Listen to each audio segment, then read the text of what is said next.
Today, we'll be talking about the "I didn't do enough" scene from Schindler's List. There will be generations because of what you did. I didn't do enough. You did so much. One of the most iconic movies ever, not just for its emotions, but also for its brilliant technicality. How did the cinematography, lighting, and the narrative have such an impact on making the scene so memorable? There was not a dry eye while watching the scene. It's one of the most recalled scenes because it is finally so raw in emotion and morally uncomplicated. Here, you know who that man is? I know. Amongst many other significant and touching scenes, this one is one of the most powerful moments that comes at the end. The scene is shot in Spielberg's trademark black and white style, giving it a documentary-like reality and increasing the emotional impact. In this scene, Oskar Schindler, played by Liam Neeson, an Irish actor, noted for his dramatic performances and deep, compelling voice, breaks down in tears, overcome with guilt after saving over 1,100 Jewish lives. He regrets that he could have saved more if he had given up his fortune. Surrounded by thankful survivors, he collapses in Itzhak Stern's arms, saddened by the weight of those he was unable to save. The scene serves as the film's dramatic finale, emphasizing Schindler's metamorphosis and the haunting weight of moral duty. Surrounded by the Jews, Oskar Schindler and Itzhak Stern face each other. Schindler, a guilty and deeply remorseful man who believes he didn't do enough despite carrying out extraordinary deeds and saving the lives of the Jews. The camera operates in a handheld manner, softly trembling as it follows Oskar Schindler, emphasizing his instability and emotional breakdown. Close-ups and medium views dominate the sequence, focusing on Schindler's facial expressions and body language as he struggles with his guilt. Oskar is weighted deeply by moral responsibility and understands how he will always be remembered as a criminal. Rather than a hero adds to his character's complexities, someone who did good within a corrupt system, but remains stained by it. Stern, on the other hand, with his calm and composed personality, was a good counterpart of Schindler's remorse. He could see what he did for the Jews and was filled with gratitude and understanding. The minimal dialogue in the scene shows how he silently grieved for the lives he lost, but was grateful for the life that remains. Him standing there with Schindler through his breakdown shows that he understands the good in him, but he also knows nothing at this point would comfort him. While Schindler struggles with guilt and fear of not having done enough, Stern stands as a symbol of recognition and gratitude. Stern represents the lives he saved, whereas Schindler sees his own shortcomings. His appearance informs the audience that, despite Schindler's remorse, his acts had a far-reaching influence. Oskar Schindler wasn't a typical superhero with all the morality and heroism who would save the world by fighting for his beliefs. In fact, he was flawed, as he was a gambler, a drinker, and also a womanizer who lived being greedy and running after lust.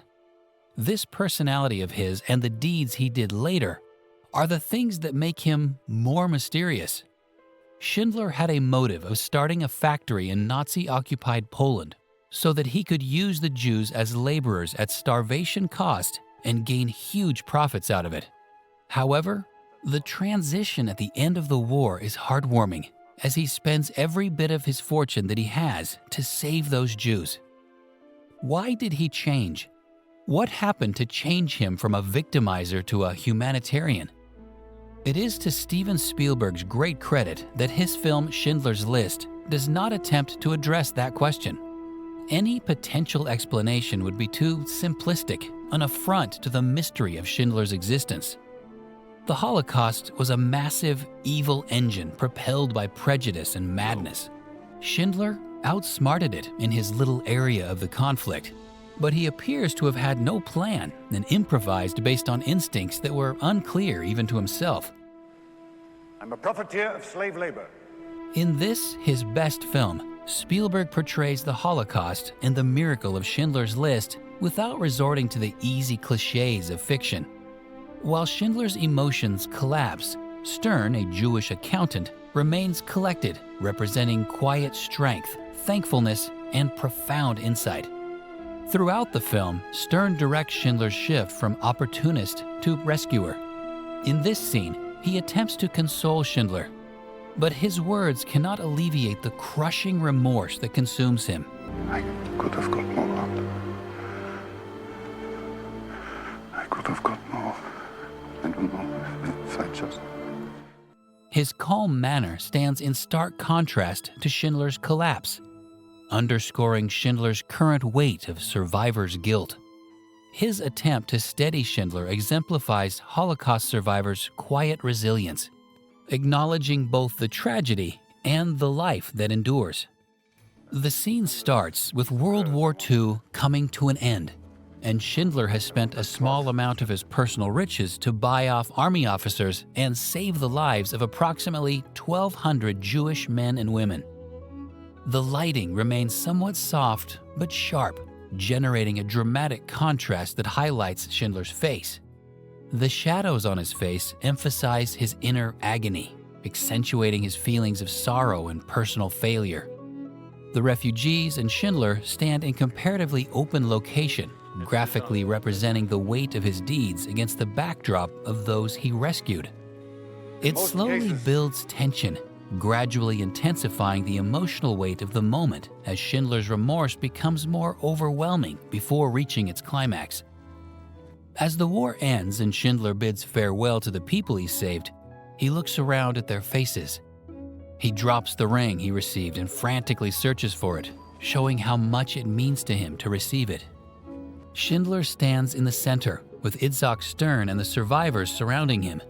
This staging emphasizes the community's gratitude for his acts, while also isolating Schindler and his personal pain. When Schindler begins to grieve not selling his car or his gold pin, the gang goes toward him as if to comfort him, but he remains emotionally distant. His focus shifts to his automobile, which is parked in their midst, rather than to a face. Schindler simply breaks down and tears violently, realizing that he could have sold his automobile and utilized that money to save 10 more lives.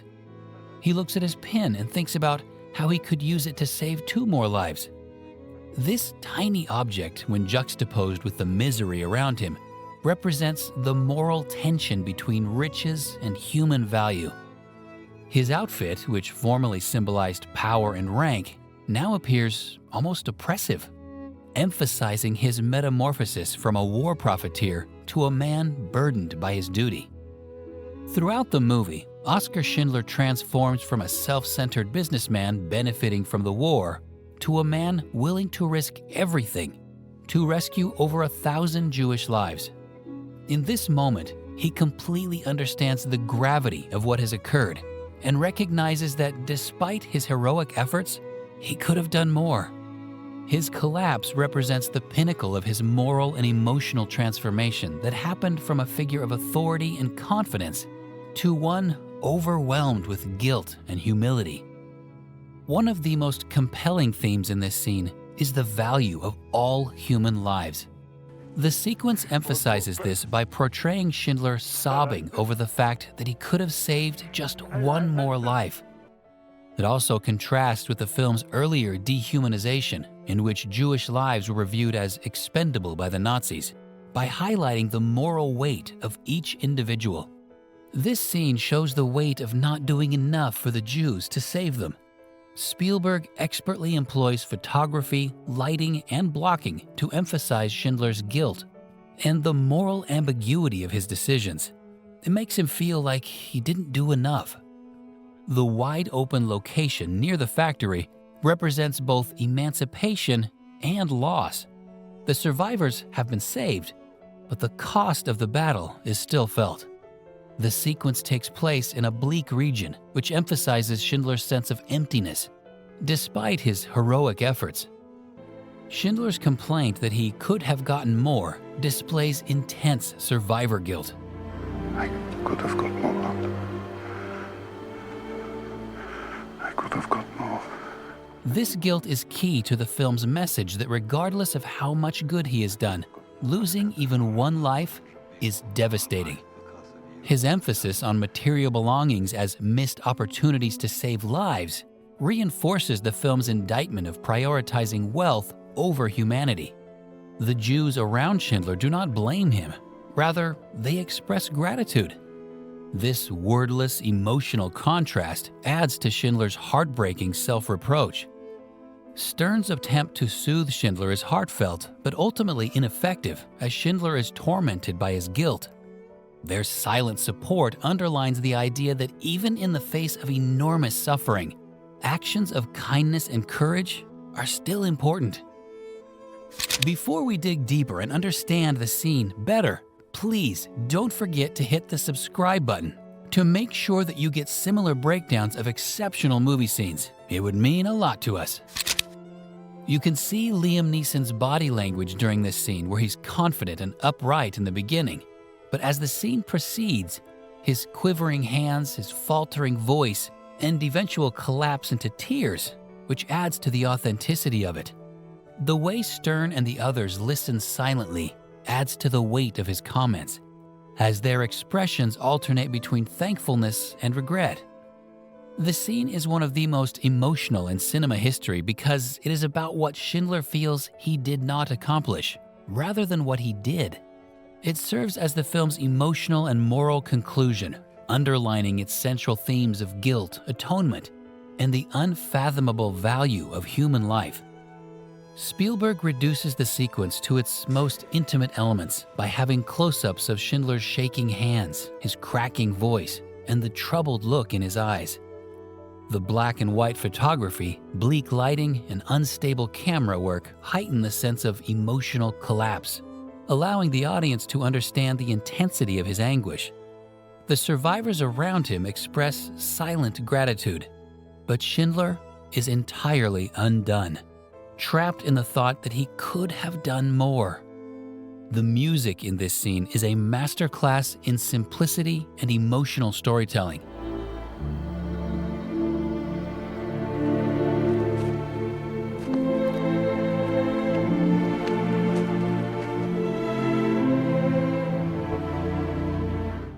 With John Williams using a simple yet profoundly evocative theme to amplify the impact of one of the film's most moving moments. The mix of sobbing violin and quiet orchestration reflects Schindler's shame and deep grief. The music does not resolve harmonically in a satisfying manner, creating a sense of unfinished business, much like Schindler's own regrets. The use of quiet between musical passages heightens the impact of his remarks and the tears of those who surround him. Story-wise, this moment shatters any sense of closure. Schindler, although saving over 1,000 lives, does not consider himself a hero.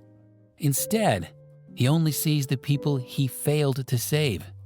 His Mercedes and gold pin, once symbols of power and position, have become agonizing reminders of wasted opportunities.